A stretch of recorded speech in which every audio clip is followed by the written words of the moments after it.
जो तुम्हें नजरअंदाज करे, इसके पीछे मत भागो। खामोशी सबसे ताकतूर जवाब है। हर रिश्ता सच्चा नहीं होता और हर बात कहने वाली नहीं होती। खुश रहना सीखो, लोग हसद से जल जाएंगे। हमेशा सच बोलो, क्योंकि झूठ के पांव नहीं होते।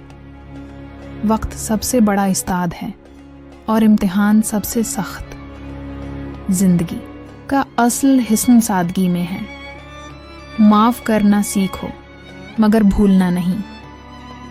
हर किसी पर भरोसा मत करो, जिंदगी सिखा देगी।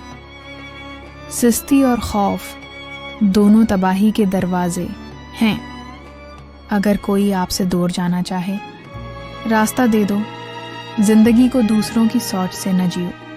जो कुछ तुम्हारे पास है, उसी में खुश रहना सीखो। सबको खुश करने की कोशिश तुम्हें थका देगी।